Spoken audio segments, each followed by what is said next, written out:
Wanita hari ini di zaman modern masih kekalkan adatnya. Dihormati, disayangi, disanjungi.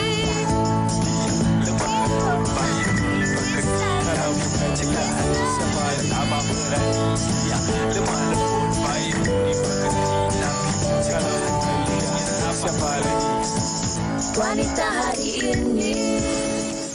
Selamat tengah hari, salam penuh ceria. Anda bersama saya Segita dan juga Syaira Izzati yang akan menemani anda sepanjang 1 jam ini. Dan pastinya anda pun tahu kita sudah pun sampai di penghujung bulan Ogos. Hari ini 30 hari bulan dan esok adalah hari yang cukup istimewa buat kita semua, termasuk negara kita Malaysia. Betul tu Suki. Dan kalau kita masuk di pekarangan Seri Pentas tadi, dari minggu lepas sebenarnya jalur gemilang berkibar gah di sekitar Seri Pentas ini. Dan mungkin ada dalam kalangan penonton angkat tangan, mungkin ada yang rancangan mereka untuk turun ke dataran Putrajaya esok. Tolong ambil tahu media pengangkutan yang disediakan, tolong ambil tahu juga waktu-waktu pengangkutan itu disediakan. Dan mungkin yang ada bawa anak kecil, jangan lupa untuk sediakan kata orang apa-apa saja untuk keselesaan mereka. Mungkin topi, mungkin payung dan juga sedikit air. Tapi kalau dah makan, dah minum tu, buang sampah di mana? Di dalam tong sampah. Bagus peringatan yang diberikan oleh Syira. Dan bagi anda yang mungkin tidak tahu, kali pertamanya sambutan Hari Kemerdekaan berlangsung di Putrajaya adalah pada tahun 2003, seterusnya tahun 2005, 2008 dan seterusnya. Dan setelah 20 tahun akan disambut semula esok di dataran Putrajaya. Satu info yang menarik tu saya kira. Baiklah, dan bercakap mengenai Hari Kebangsaan, Hari Merdeka ini juga, kami ada sesuatu yang istimewa ingin dipaparkan khas buat anda. Jom kita saksikan.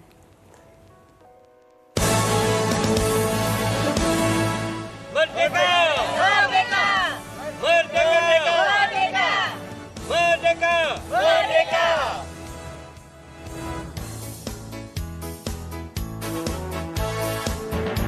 Sudah menjadi rutin tahunan, setiap kali memasuki bulan kebangsaan, kibaran ratusan jalur gemilang mula menghiasi segenap penjuru kawasan Felda Jengke 24 yang terletak di Bandar Jengke Pahang. Mengekspresikan semangat patriotik dan rasa cinta terhadap tanah air, gotong royong memasang bendera, membina arca dan replika hasil kreativiti masing-masing mula dilakukan sejak minggu pertama Ogos lagi. Kami wanita Felda Jengke 24 ni, baik tua muda, maknanya belia dan peringkat anak-anak sepakat menjayakan setiap program yang dirancang di pihak rancangan. Dan semangat kemerdekaan pada wanita memang tidak pernah luntur daripada dulu hingga sekarang. Menzahirkan rasa bangga dengan pelibatan semua golongan, tidak kira tua maupun muda, Ketua Peneroka Jengke 24, Razak Daud berkata, sambutan pada tahun ini dilakukan lebih meriah dengan semangat kebersamaan para penduduk di situ.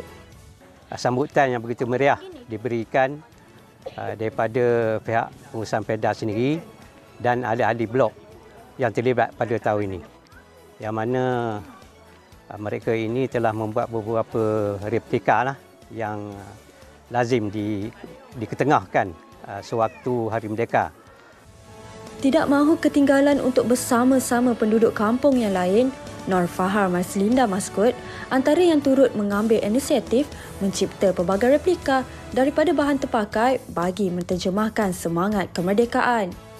Macam saya, untuk sekitar rumah saya dah ada buat persiapan pasang bendera, ada buat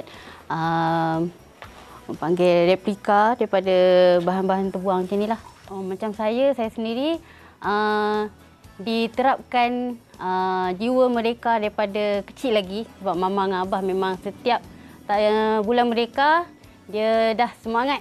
Satu hari bulan merdeka kita dah memang start pasang bendera di sekeliling-keliling rumah. Jadi sampai sekarang saya dah berumur 39 tahun pun, setiap satu hari bulan 8 kita akan start pasang bendera dan kita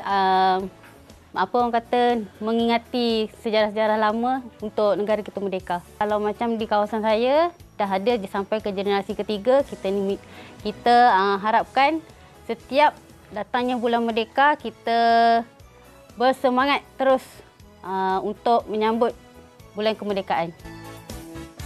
Diharapkan semangat patriotik dari segenap generasi yang ditonjolkan oleh penduduk Felda ini dapat dijadikan inspirasi dalam memupuk perpaduan serta membina hubungan baik sesama rakyat Malaysia meskipun berbeza kaum mahupun bangsa. Baik, itu dia semangat kemerdekaan diterjemahkan menerusi dekorasi-dekorasi. Inilah dia yang kita mahukan. Kita ajak juga anak-anak muda, kita ajak juga kanak-kanak untuk sama-sama kita bina replika dengan menggunakan jalur gemilang. Biasa dikatakan apa, melentur buluh biar dari rebungnya. Begitulah juga kita harus mendidik anak-anak kecil kita. Saya tengok tadi ada anak-anak kecil yang berpakaian bendera Malaysia juga. Apapun, kami berharap anda teruskan semangat ini bukan sahaja sewaktu bulan kemerdekaan, tetapi sepanjang tahun dan sepanjang anda menetap di Malaysia ataupun di mana jua anda berada. Baik, Ashira, hari ini topik kita adalah satu topik yang mungkin sering kali dibincangkan, tetapi masih ada lagi orang yang tidak memahami amalan untuk tidak membuka aib orang lain. Betul tu Sugi, dan kalau kita lihat sekarang ini menakutkan Sugi, sebab aib bukan kalau dulu aib dibuka dari mulut ke mulut, tetapi sekarang ini dengan adanya teknologi, dengan adanya social media, aib dicanang bagaikan seseorang itu tiada maruah diri. Begitu mudah dimalukan dan sebagainya. Dan paling sedih bila aib itu dibuka oleh orang yang pernah rapat dengan kita. Mungkin bekas suami, bekas isteri, bekas menantu, bekas mertua ataupun bekas kawan. Ya, betul. Dan implikasi ini bukan setakat mereka yang terlibat, tetapi juga sekiranya mereka ini ada anak-anak ataupun rakan-rakan lain, ahli keluarga, mereka juga merasai implikasinya. Sebab anak-anak kecil sekarang menggunakan telefon bimbit, laptop dan sebagainya. Bila mereka membaca informasi yang tidak sepatutnya dibaca, mereka akan rasa, maksudnya tidak mengapalah kalau saya pun membuka aib rakan saya di sekolah ataupun begitulah ayah saya, ibu saya. Jadi hari ini kami nak mengajak anda untuk membincangkan topik kami yang bertajuk Jangan Buka Aib. Betul tu, anda boleh kongsikan sebarang pengalaman ataupun anda ada persoalan yang ingin diajukan kepada dengan panel-panel kita pada hari ini. Terus ke Facebook kami di Wanita Hari Ini. Jangan lupa untuk follow kami juga di IG dan juga TikTok di WHITV3. Sebelum itu, kita nak berhenti berehat seketika. Jangan ke mana-mana. Wanita Hari Ini. Wanita Hari Ini. Itulah janda yang berpindah tu. Mana? Tu.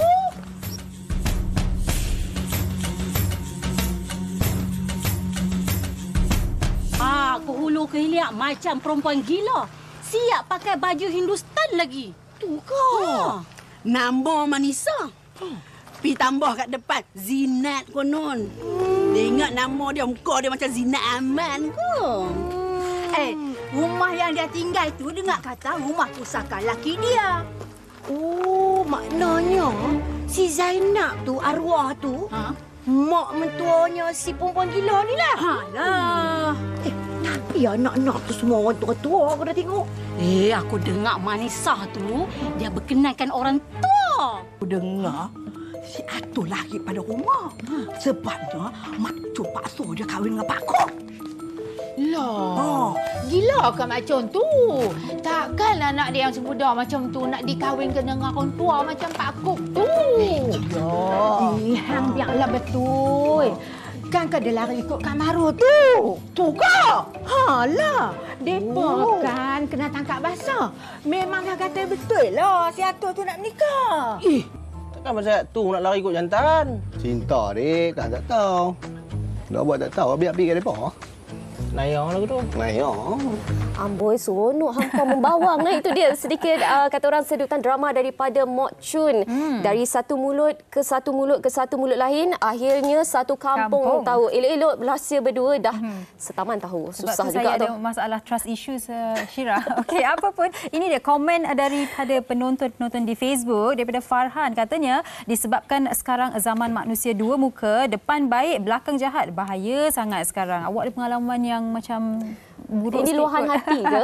Okey, baik. Dan Farhan sambung lagi. Dia kata, orang paling bahaya ialah kawan sebenar. BFF kita. Mula-mula dia baik dengan kita. Selepas dia tak berkawan dengan kita lagi, mulalah dia bahan kita. Kutuk belakang. Alamak, kesiannya. Alamak, ini yang kita takutkan bila orang yang pernah kita rapat, mereka buka segala aib kita. Dan itu yang kita nak bincangkan hari ini bersama dengan dua tetamu di studio yang pakar dalam bidang masing-masing. Kalau boleh saya perkenalkan, sebenarnya tak perlu perkenalkan pun, tapi kita perkenalkanlah juga. Di sebelah Sugi adalah Amin Idris selaku perunding motivasi sihat. Ya Amin, bertenaga pagi ni. Alhamdulillah. Alhamdulillah. Dan di sebelah kanannya pula adalah Ustaz Jazlan Abdullah selaku pendakwah bebas. Assalamualaikum Ustaz, sihat? Waalaikumsalam warahmatullahi. Sihat-sihat orang tua. Tak nak buat tua pun. Alhamdulillah, nampak muda lagi. Tak apa. Tua tu sebut sebab jangan buka aib orang tua lah.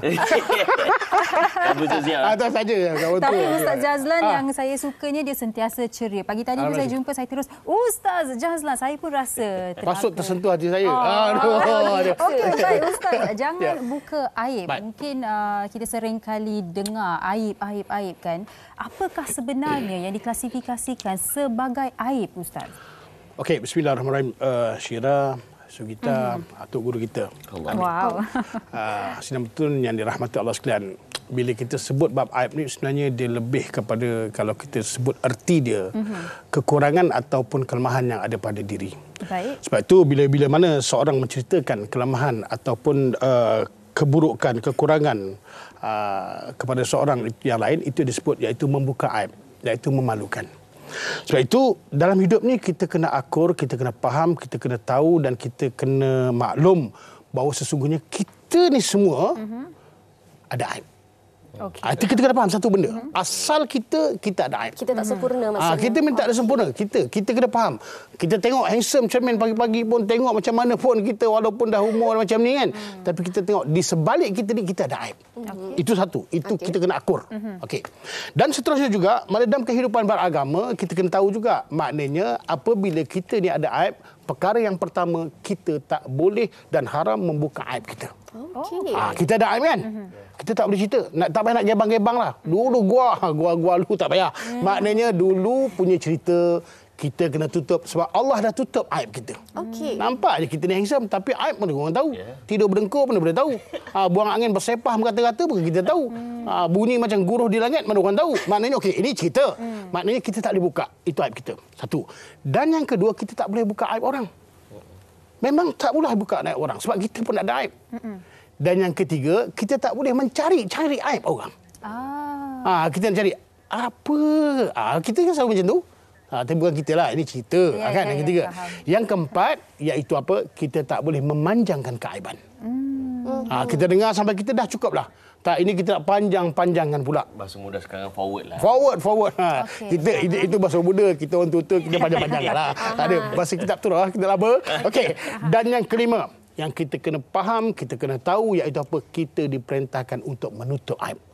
Jadi ada 5 perkara ini kita kena tahu dalam kehidupan. Baik. Tadi Ustaz kata tiada manusia yang sempurna. Saya setuju tak ada manusia yang sempurna. Semua orang ada aib. Begitu juga dengan pasangan suami isteri. Kita ni dah tidur sebantal. Kita dah makan sepinggan. Mungkin juga kita dah mandi sebilik dah pun sebenarnya. Tapi kenapa? Saya suka lah. Suka saya pun suka.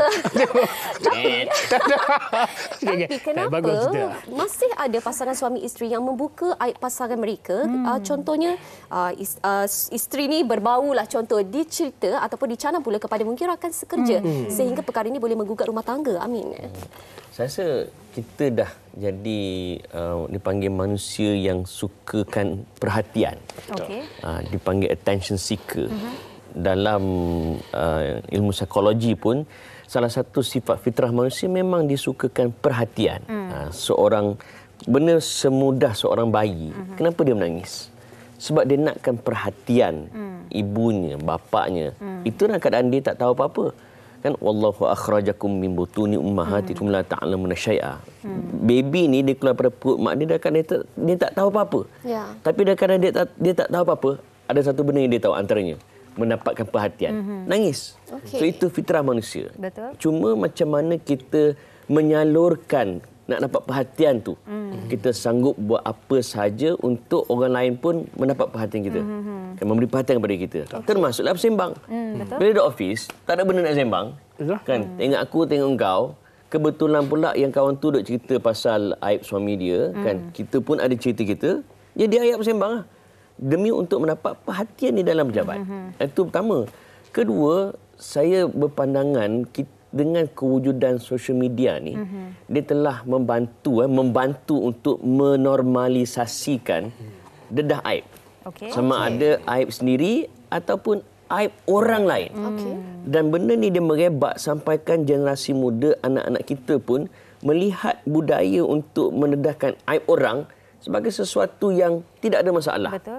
Contoh, benda yang salah tapi kita brandkan nampak awesome. Mengumpat. Bila sebut mengumpat mengata fitnah, kita tak boleh. Tapi kita brandkan balik dengan perkataan membawang. So bila rasa bawang, tak apalah. Akhirnya kita menormalisasikan benda yang salah. Termasuklah menceritakan aib laki bini.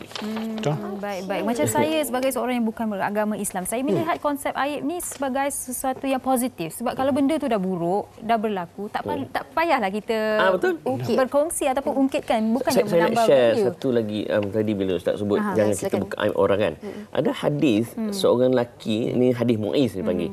Dia jumpa Nabi, dia kata, aku telah bersama dengan seorang perempuan, aku dah pegang, aku dah peluk, aku dah raba. Cuma tak berzina je. Nabi paling muka. Nabi tak layan pun. Beberapa kali lelaki itu mengadu kat Nabi, Nabi tak layan. Umar tegur, dia kata Allah dah tutup aib engkau. Engkau pergi cerita kat orang buat apa, kan? Maksudnya, pertama kita semua ada aib kita. Dan Allah Taala tutup aib kita dengan tujuan supaya kita ada peluang untuk perbaiki diri. Kan? Tiba-tiba kita pergi cerita kat orang pula mengata depress kita. Maunya akhirnya healing sampai ke mati. Healing sampai ke sudah pula. Okey, baik. Macam yang Cik Amin katakan, Tuhan dah tutup aib kita tu. Kita tak payahlah nak bukanya. Tetapi Ustaz, mungkin dalam situasi seorang wanita ataupun lelaki baru sahaja berkahwin atau baru nak berkenalan, wanita itu merasakan yang okey, aku perlu memberitahu segala-galanya kepada si bakal suami aku ataupun keluarga, ibulah kalau ibu tu tak tahu apa yang pernah terjadi. Jadi dalam situasi ini, bolehkah aib itu dibuka? Mungkin kisah lama aku dengan boyfriend aku dulu, kan, pernah macam ni. Ataupun sesuatu yang sensitif yang membuat seseorang itu rasa ada trauma, tidak pernah diberitahu tapi rasanya perlu dibagi tahu. Baik, bismillahirrahmanirrahim. Okey, bab berkaitan dengan nak buka aib ni sebenarnya Allah dah tutup aib kita. Satu, Allah dah tutup aib kita, satu, kan. Dan Islam, Nabi sebut kau tak boleh buka aib kau sebab apa? Allah dah tutup, Allah dah ampunkan dosa dah. Dan Allah tak ampunkan dosa ni apabila mereka ni membededahkan aib dia sendiri. Padahal Allah dah ampunkan dah. Maknanya di situ, maknanya kita dah tahu yang asasnya perkara yang lalu tak perlu. Sebab apa? Apa perlunya nak buka aib kita sendiri? Kalau orang buka aib kita, katakan kita nak kahwin dengan orang, saya sebenarnya begini. Confirm tak jadi. Yang kita jumpa tu setelah semua. Setelah alamak semua, kan. Semua pasal tu. Kalau sebelum tu siapa nak? Satu, itu kemanusiaan. Tapi kalau nak, soleh sungguhlah orang tu pasal nak mendidik dan sebagainya. Dan pada saya yang paling elok, kita ni kena memperbaiki hidup kita untuk ke akan datang masa depan, bukan untuk menceritakan hal berkaitan yang lepas. Bukannya lepas itu untuk menjadi baik pada kita, cuma untuk menjadi pengajaran. Itu kena ingat. Sebab itu tak perlu. Buat apa kita nak cerita saya dulu sebenarnya begini. Buat apa? Kan, kalau setakat kita nak cerita, tak payah. Allah dah simpan aib kita, Allah dah tutup aib kita, maka kita perbaiki, elokkan diri kita, dan perkara yang lalu itu menjadi pengajaran untuk kita minta ampun kepada Allah dan untuk terus jadi kita ni insan yang berguna, insan yang baik, bina kehidupan yang baru. Okey, maksudnya Ustaz, maaf saya mencilah. Kalau dalam situasi yang paling teruklah seseorang ini adalah bekas banduan, tak perlu bagi tahu juga ke? Pada saya tak ada beza pun, maknanya antara banduan bukan banduan. Cuma maknanya lepas kita datang ujian tu bagaimana kita nak menguruskan ujian tersebut. Okey, katakan seorang tu bekas banduan. Takkanlah bekas banduan tu terus jahat. Ini masalah kita punya masyarakat ni hanya memandang kejahatan. Kita tak pernah memandang kebaikan. Kadang-kadang orang tu dia memang tak bagus, tapi bagusnya sapu kat masjid. Kenapa kita tak nak sebut yang dia menyapu di masjid? Hanya kita nak cerita, dia dulu pernah curi tonggas lah, dia begini. Kenapa kita nak cerita benda tu? Ini cerita. Kan? Jadi benda tu yang kita nak highlightkan, benda tu yang kita, sebab apa? Kita memang satu manusia yang kadang-kadang terbiasa dengan keburukan, suasana yang buruk, dan kita gembira untuk menceritakan keburukan. Jadi akhirnya suami isteri punya hal kita cerita, Semua kita nak kongsilah. Sebab apa? Kita sebenarnya tak ada cerita dah. Sebab itu dulu kalau kita tengok cerita, kenapa tak cerita ikan belaga ke, apa ke dalam cerita Piramli kan? Maknanya kita banyak cerita, kita cerita pokok ke boleh. Tapi kenapa kita tak nak? Sebab kita tak nak ambil yang baik. Okey, Itu masalah kita. baik. Itu yang orang kata kalau kita buat 1000 kebaikan orang tak nampak. Satu je jahat kita buat, bukan main lagi dicanang. Sebelum kita nak teruskan perbincangan kita pada hari ini, kita nak raikan juga kata orang komen-komen rakan-rakan kita di Facebook. Antaranya dari Zara Ziani, katanya memang betul sekarang ni mudah buka aib diri sendiri maupun orang lain, sama ada dalam keadaan sengaja ataupun tidak sengaja. Lagi-lagi sekarang zaman media sosial, cepat berita diketahui, ramai terus jadi viral. Kita bercakap mengenai media sosial sekarang ini. Ada dalam kalangan kita yang menggunakan platform media sosial ini sengaja mengundang kecaman. Bukannya orang nak kecam dia, tapi dia yang meminta-minta. Contohnya dengan mungkin konten-konten yang jelek dan sebagainya. Tuan Amin, silakan untuk komen. Saya just nak recap balik quote apa kata Khairul Aming bila dia menang Creator of the Year Award di TikTok Award. Dia kata menjadi content creator ni bukan sekadar nak viral. Betul. Dan dia pesan pada anak muda jangan berhenti sekolah. Terus belajar. Sebab dengan belajar, dia sebut dengan belajar kita belajar skills. Dipanggil problem solving skill, critical thinking skill, adab, common sense. Benda-benda ni bijak Khairul sebut. Itulah yang lack di kalangan masyarakat sekarang. Tak kiralah yang muda maupun yang tua. Budak dengan mak budak pun hilang benda ni. Kan? Kerana kita hilang common sense, kita hilang adab disebabkan social media. Kita jadi gila viral. Saya bila sebut pasal gila viral ni, ada yang kata kau buat video nak views lah. Memanglah. Kan? Kita live sekarang kan. Kau memang nak suruh penonton tinggi. Memanglah. It's not about tujuan tu yang salah. Yang salah ialah cara dia. So, bila kita ada social media, betul lah kita nak dapat, especially bila kita buat public, memanglah kita nak dapat ramai share, kita nak dapat ramai views. It's not the issue. The issue is macam mana cara. So, bila cara kau buat adalah dengan mengaibkan orang, kan, cara adalah dengan memburukkan orang, itu tak kena. Cuma timbul soalan tadi. Sekarang ni, untuk engkau dapat perhatian, engkau sanggup buat benda-benda yang merendahkan akal, yang memalukan diri sendiri. Daripada situlah orang akan cakap, daripada situlah orang akan mula share, daripada situlah orang akan view. Sebab apa? Bagi engkau, bad marketing is still a marketing. Ini kepercayaan yang merosakkan masyarakat. Betul. Kan? And then bila saya sebut begitu, sebab ada orang dia play victim. Kan? Dia buat konten merapu. Kan? Lepas tu orang kecam. Lepas tu marah. Lepas tu dia marah. Dia kata, kenapa aibkan saya? Yang kau bagi bola tangguh buat apa? Betul tak? Kan? Yang kecam tu memang salah lah. Yang kau pergi bagi bola tangguh tu buat apa? Kira-kira dia yang gali kubur dia sendiri. Marah orang lain. Macam saya sendiri pun, saya pernah buat konten juga. Memang akan ada mengundang, akan ada orang kecam. Tapi lebih baik kita dikecam kerana buat benda yang betul. Daripada kita memang awal-awal lagi buat salah, kena kecam. Double salah. Dalam undang-undang dia panggil double jeopardy. Betul. Itu yang tadi saya sempat berborak dengan Ustaz Jazlan dan Cik Amin. Saya katakan yang kadang-kadang ini bukan berkaitan dengan aib. Ini berkaitan dengan common sense. Common sense. Kita sebagai manusia, kita boleh fikir secara rasional. Kemanusiaan. Betul. Tak perlu pun kita memberitahu semua orang berkaitan dengan perkara-perkara yang kita boleh simpan bersendirian. Betul. Kan? Begini, saya tengok disebabkan kita attention seeker. Semua benda kita nak upload. Kan? Sampai tidak ada nilai privacy. Kan? Nak makan apa, kita upload. Kan? Nak kedai mana, kita upload. Akhirnya, penjenayah sekarang dia ada satu strategi tau. Dia boleh tengok algoritma kita. Kita makan kat mana dengan kerap. Kita buat apa pada pukul berapa pada waktu pagi. Kita tidur pukul berapa. Akhir sekali dia boleh tahu. Okey, nak pecah rumah dia pukul apa. Sebab kita tahu dia duduk mana. Kalau nak culik dia, kita tahu dia pergi kedai mana. Kalau nak ambil anak dia, dia tahu dia busy masa mana. Ya, betul. Disebabkan semua benda kita nak upload kan. Akhirnya bukan setakat aib sendiri terdedah. Family pun tergugat. Betul. Okey, Tuan Amin bawa bersabar. Geram. Panas. Aku pula emo sekarang. Okey, baik. Kita nak redakan sikit keadaan dalam studio ini. Kita nak tengok apa pandangan orang ramai di luar sana. Tarik nafas. Sabar. Bus. Lagi drama. Kalau tak ada benda yang kita nak cakap, lebih baik kita diam. Nanti kalau kita buka aib orang lain, aib kita terbuka pula nanti. Saya rasa not supposedly adalah di kalangan rakyat kita sekarang sebab benda tu boleh memalukan diri kita sendiri.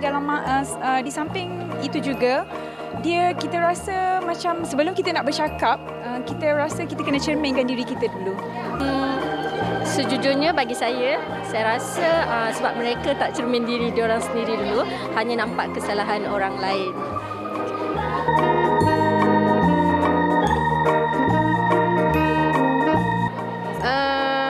So far lah, I rasa I dalam manusia yang positif lah.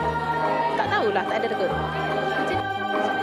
Okey, sepatutnya kalau kita berdepan dengan situasi macam ni, kita cuba elakkan, cuba berkawan dengan positif vibes sahajalah di kalangan kita. Saya rasa itu lebih perlu.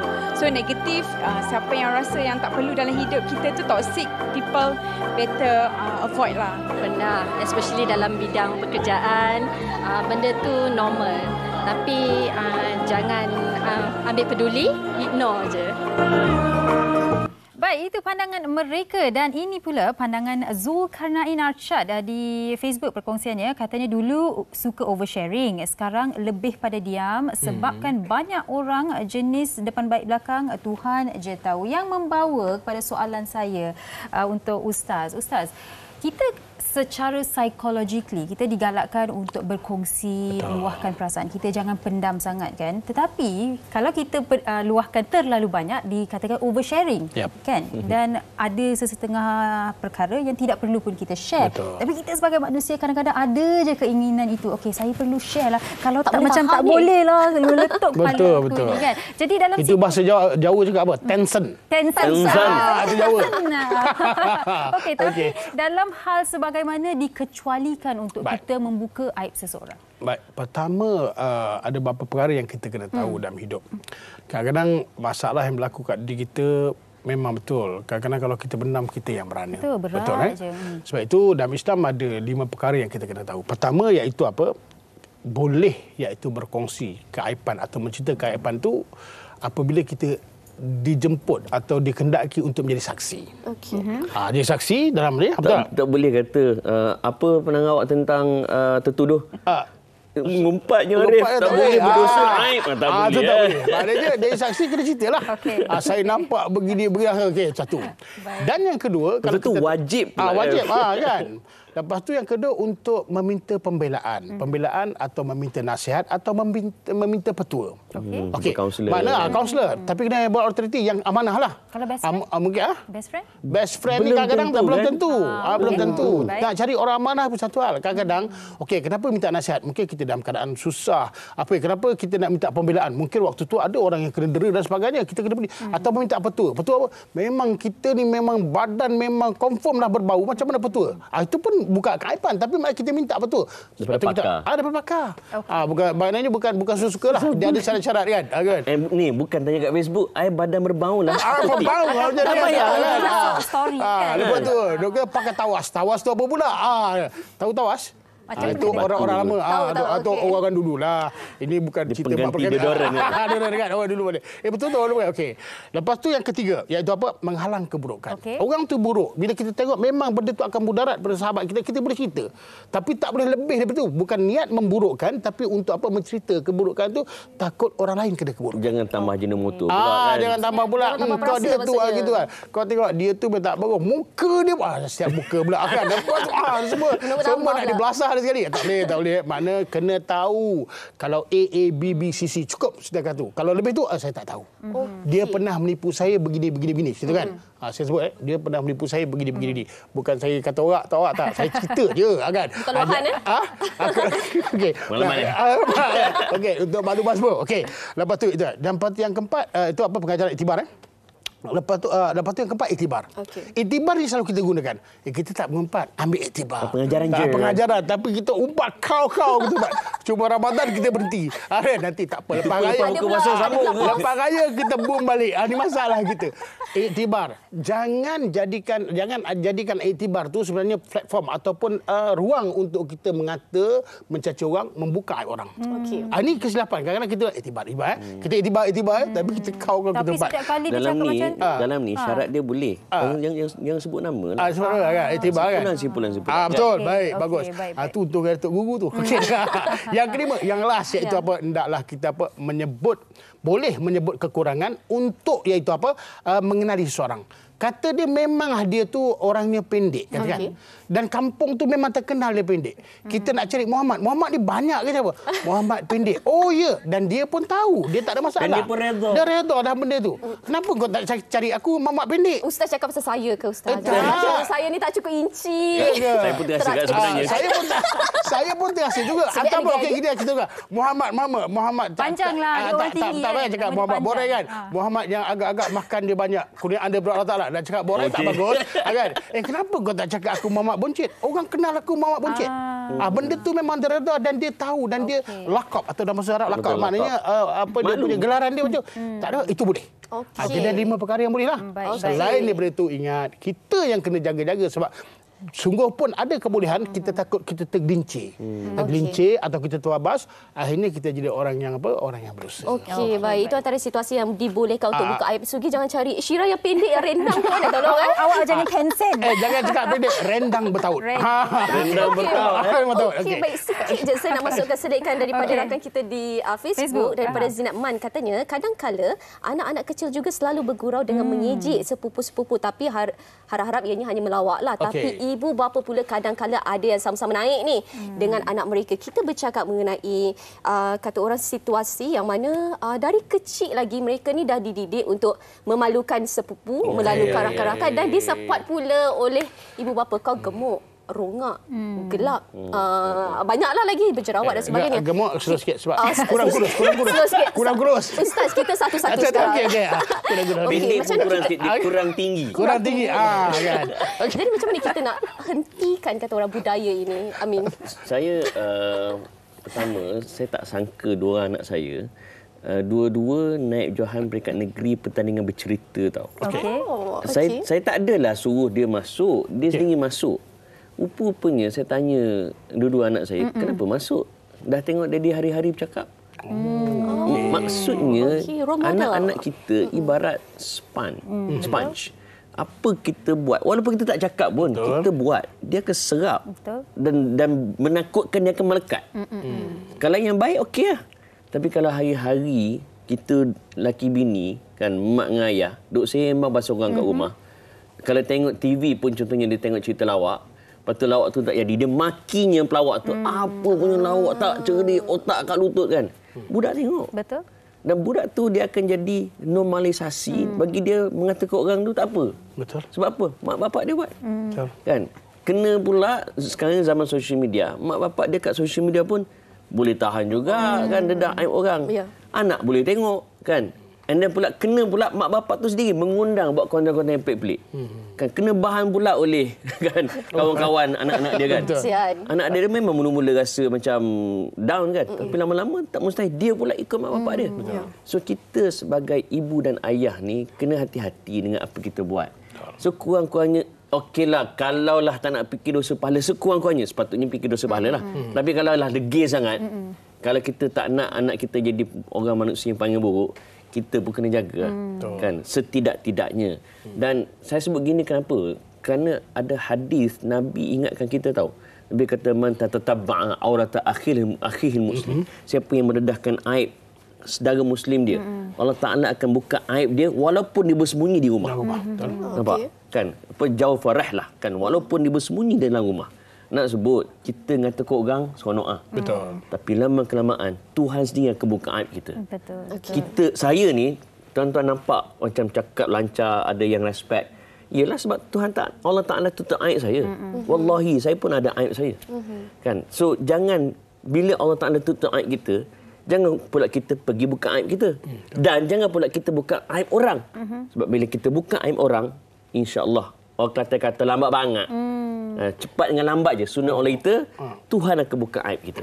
Baik. Macam semalam ini situasi yang berlaku. Kawan saya dia melihat konten seseorang yang kami tak kenal pun sebenarnya. Dia kongsi dalam grup kita orang. Lepas tu dia kata, saya stres lah dia ni. Kenapa dia buat dia share kat story dia sebegini. Saya kata awak tak kenal pun dia, awak stres pun. Apa biarlah, dia tak ada pun add value. Tu satu yang awak pergi share tu buat apa? Tengok drama pun marah. Saya pun pelik. Saya kenapa dia share? Jadi dia tak perlu pun dia tak ada rasa kena-mengena stres. dengan gambar lah. Tak ada kena-mengena dengan ini gambar. Kalau Betul. dia nak share, dia nak buka Dan aib, tidak dia menjejakkan biarlah. ekonomi negara pun. Betul. Setuju sangat. High five Encik Amin. Tapi Encik Amin, di sini nak tanya juga. Okey, tadi kita dah bercerita yang kita sebagai manusia sukakan perhatian. Kita akan ada keinginan kita untuk berkongsi apa yang berlaku. Jadi bagaimana untuk kita sebagai manusia untuk kita kontrol emosi kita? Sigmund Freud, antara tokoh psikologi, dia ada ajar tentang skill tekan butang pause. Okey. Kan, agak-agak benda tu tak memberi faedah kepada kita dan orang lain, pause. Kan, Nabi Muhammad SAW dah lama aja dia kata apa? Man kana yu'min billah wal yawmil akhir falyakul khaira aw liyasmut. Siapa yang beriman pada Allah dan hari akhirat, kalau dia hanya akan bercakap benda yang elok-elok. Tapi kalau tak ada benda nak cakap, kau diam je lah. Betul. Elok diam je. Diam je. Kan? Dalam sama juga dalam kes ni. Bila kau tak ada benda nak cakap, ngata kau orang je lah. Tak payah. Tekan butang pause, diam. Kan? Tak payah cakap apa-apa. Sebab ada orang, bila dia diam, orang tak tahu dia cerdik ke tak. Tapi bila dia bercakap, confirm dia tak cerdik. Baik duk diam. Kami ni asyik duk bercakap. Kalau cerdik tak apalah, betul tak? Kan? Sebab tu kalau ada benda baik, cakap. Tak ada benda baik, duk diam. Sama juga dalam social media. Benda baik, forward. Kan? Bila saya kata benda baik, maknanya benda yang tak mengaibkan orang. Kan? Tapi kalau benda yang tak baik, termasuklah mengaibkan orang, jangan share. Walaupun dia sebut, share je. Sebagai pengejaran. Tak adanya. Tak ada. Baik. Sebab kadang-kadang ia menjadi tabiat, Syira. Yang dah tak ada benda nak cakap. So, kita cari cerita orang lain. Dia satu lagi kayu ukur. Kita suka tak orang maki kita bodoh? Pasti tak suka. So, jangan kata kau kan. That is a very simple rule. Kan? Kita, what you give, you get back. Betul. What goes around, comes around. Kalau kita nak kasih sayang, apa kita kena beri pada orang? Kasih sayang. Nak dihormati? Berikan hormat. Nak kena lempang? Jangan, itu jangan. Kalau nak kena lempang orang betul tak? Tak percaya, habis program ni semua kita lempang orang kat luar. Apa kita dapat? Lempangan juga. Okey, baik. Di akhir perbincangan ini mungkin sedikit kata-kata akhir daripada Ustaz sendiri mengenai topik kita pada hari ini. Mungkin nasihat kepada orang di luar sana? Baik, bismillahirrahmanirrahim. Pertama, kita ni kena jaga aib kita. Yang kedua, kita tak suka orang buka aib kita. Janganlah buka aib orang. Yang ketiga, Nabi pesan, kita ni sebagai orang mukmin adalah cermin bagi saudaranya. Maka kalau nampak satu keaiban, hendaklah kau islah, maknanya kau perbaiki. Bukan kita buka. Dan yang kelima, kita selalu berdoa kepada Allah Ta'ala, mudah-mudahan Allah tutup aib kita daripada dunia sampai akhirat. Dan yang kelima, kita selalu, iaitu apa? Bersangka baik dengan sama kita. InsyaAllah, dengan 5 perkara tersebut, kalau kita amalkan, kita renung dan kita jadikan ia satu pengajaran yang besar bagi kita akan selamat insya-Allah. Dan kita akan sentiasa senyum dan kita akan sentiasa baik dan insya-Allah Allah perbaiki kehidupan kita. Wallahu a'lam. Baik, terima kasih banyak-banyak Ustaz. Patutlah rasa terpancar kebaikan daripada Ustaz Jazlan. Amin. Alright, tu. Wow, blushing blushing betul terpancar. Okey, baik, apa pun dalam kita bergelak ketawa, pastinya informasi yang diberikan oleh Ustaz dan juga Encik Amin adalah peringatan buat kita semua. Dalam situasi yang dibolehkan, kita pastinya perlu dan harus berkongsi apa yang harus kita kongsikan. Tetapi kalau dalam situasi yang tidak perlu kita membuka mulut kita, tak payahlah, kita diam sahaja. Betul tu. Berpeganglah kepada kalau kita jaga aib orang, Tuhan akan jaga aib kita. Baiklah, kita nak berhenti berehat seketika. Anda jangan ke mana-mana kerana sekejap lagi ada satu lagi perkongsian untuk anda. Terima kasih banyak. Wanita hari ini. Wanita hari ini. Baik, masih lagi bersama kami, Syira. Saya lihat donat di hadapan ni. Saya rasa nak nyanyi tanggal 31 bulan 8 57. Ya, kita bersama dengan Encik Muhammad Adib dan juga Filza yang akan berkongsi dengan kita semua dekorasi donat merdeka. Tapi yang uniknya donat ni bukan berbentuk bulat. Betul. Tapi berbentuk macam pizza. Dia berbentuk pizza. Okey, mungkin Adik boleh ceritakan sedikit. Di depan saya ni, wow, cantiknya. Comel. Yeah. Macam saya kan? Sikitlah. Bolehlah. Okey, sehingga bila atau apa tempoh untuk kita kata orang dah buat ni dari bila sampai tak, maaf bukan saya ulang semula ayat saya. Dah buat berapa lama donat sebegini ataupun kempen sebegini? So kami dah start mula buat donat pizza ni daripada 2020 semasa PKP. Baik. Okey, and kita bermula dekat rumah saja. Tapi buat masa sekarang ni kita dah ada 2 outlet dekat Port Klang dan juga dekat Bukit Bintang. Okey. Tapi kan Adib nak tanya, donat berbentuk segitiga memang dah start sejak 2020. Ya, Donat dekorasi Merdeka ni sejak bila dimulakan? Sejak 2020 juga. Oh, 2020. Sejak 2020. Every year memang kita akan buat donat yang berbentuk pizza ni yang berdekorasikan dengan Merdeka lah. Tapi selain pada Merdeka pun kita ada ikutlah macam Hari Raya pun ada. Ada tema-temanya. Yes, Chinese New Year. Tapi macam every year Merdeka ni lah yang paling bersemangat lah kita nak buat sebab dia patriotik. Patriotik.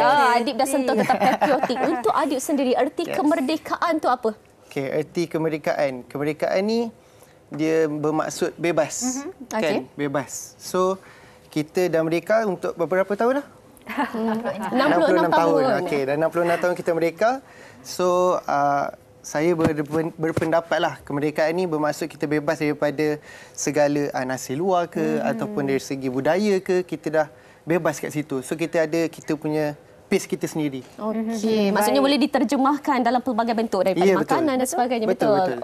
Dan kalau kita lihat di sini, Filzah tengah melukis bendera Malaysia pada donat berbentuk segitiga ini. Jadi Filzah mungkin boleh berkongsilah juga, Filzah, setiap kali bulan kemerdekaan bila buat dekorasi ni, bagaimana awak rasa bila orang datang cari donat sebegini dan awak sendiri yang melukis ni, pastinya ada semangat yang berkobar-kobar? Yelah, kita rasa macam seronok, gembira kan. Lagi-lagi kalau macam kita buat something yang, yelah mula kemerdekaan, lepas tu kita buat pula, kita show pula apa benda yang pasal merdeka. Okay. So, itulah kita boleh secara tak langsung juga dia boleh macam menaikkan, orang cakap apa tu, semangat semangat untuk kanak-kanak, terutama saya kanak-kanak kan, dia akan suka donat. So diorang mungkin akan cakap dengan mak dia, mak saya nak donat macam tu. So mak dia pun merdeka cantiknya bendera. So mak dia pun akan pergi cari mana. Baik. Dan sambil-sambil tu bolehlah ibu atau ayah mendidik, okey warna kuning tu lambang apa, kita belajar berapa jalur dan sebagainya. Belajar sambil makan. Belajar sambil makan. Saya suka tu belajar sambil makan. Tadi Adik berkongsi yang Adik pernah menyertai sambutan Hari Kemerdekaan di Putrajaya. Mungkin Adik boleh berkongsi masa tu umur berapa, bagaimana perasaan? Okey, so saya pergi ke dataran Putrajaya. Tak silap saya 2 tahun lepas. Okey.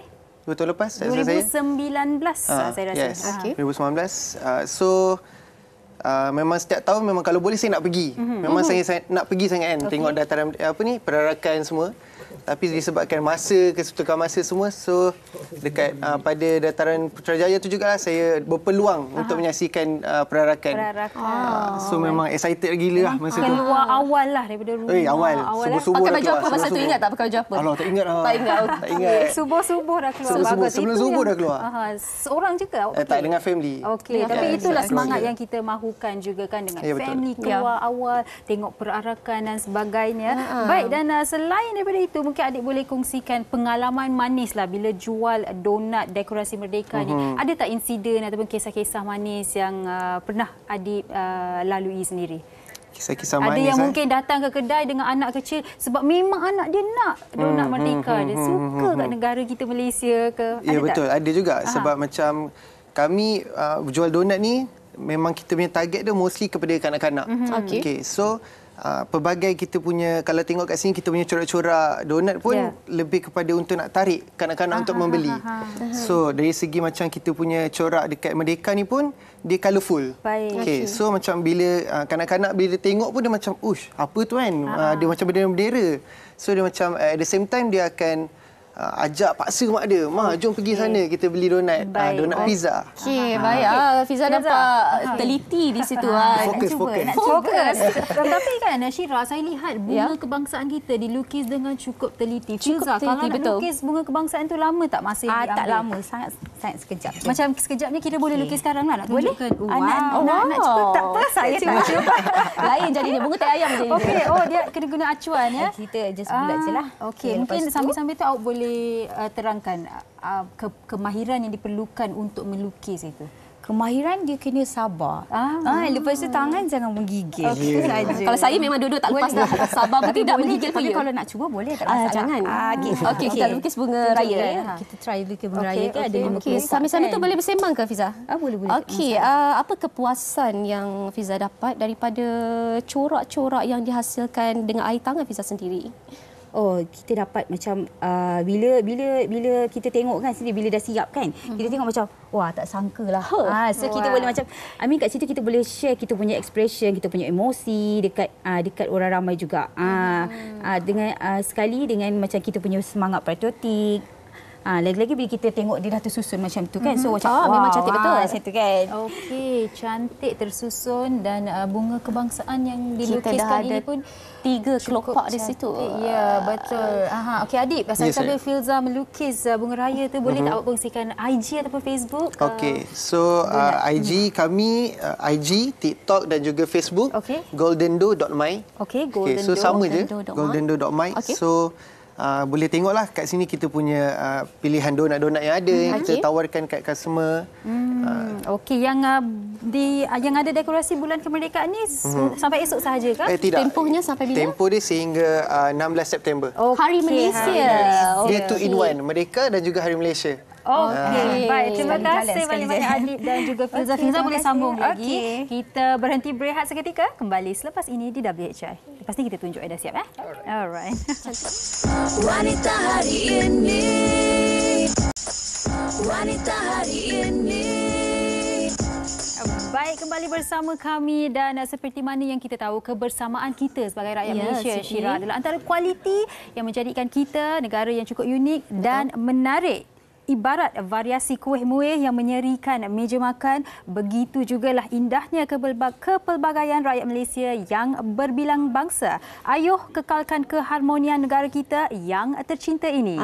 Sertai sambutan bulan kebangsaan ini dengan melayari sis.com/manispahit bersama untuk artikel, resepi serta permainan interaktif yang berkisah kuih muih kegemaran rakyat Malaysia. #manispahit bersama. Okey, baik. Dan kalau kita lihat di sini, Filzah sudah pun hampir menyiapkan donatnya. Tadi Filza suruh saya cuba. Jadi saya nak cuba dan mungkin Syira boleh kongsikan. Saya pun nak cuba, tapi saya nak pilih, saya dah pilih yang buat jalur sebab saya tak nak buka aib diri. Kita pilih yang senanglah. Baik, jadi WHI akan kembali esok dengan siaran menarik bersempena dengan Hari Kebangsaan 2023. Topik kita esok adalah menu madani Hari Kebangsaan. Betul. Jangan lupa untuk kongsikan apa menu kegemaran anda semua. Baiklah, kita nak cuba sekarang ini. Wanita hari ini berhenti di sini. Terima kasih banyak kepada semua penonton. Salam kemerdekaan daripada kami. Jaga diri. Terima kasih. Bye-bye. Okey, saya cuba. Okey, Sugi dulu. Sama-samalah awak ni. Awak boleh bukannya. Boleh. Wanita hari ini bijak mengatur, mengurus mata wataknya. Usahawati, ibu istri permaisuri. Dia Usahawati, aliran masa kini. Dia penyambung warisan Sri Kandi. Dia lemah lembut, baik budi pekerti, tapi cekal hati. Dia tabah berani pendidik puteri dalam hal jati diri. Dia permaisuri kepada si suami, kepada anaknya. Dia ratu di hati, tunggak keluarga. Kalau bukan dia, siapa lagi? Wanita hari ini bijak mengatur, mengurus mata wataknya. Usahawati, ibu istri permaisuri. Wanita hari ini di zaman moden masih kekalkan adatnya. Dihormati, disayangi, disanjungi. Dia Usahawati, aliran masa kini. Dia penyambung warisan Sri Kandi. Dia lemah lembut, baik budi pekerti, tapi cekal hati. Dia tabah berani pendidik puteri dalam hal jati diri. Dia permaisuri kepada si suami, kepada anaknya. Dia ratu di hati, tunggak keluarga. Kalau bukan dia, siapa lagi? Wanita hari ini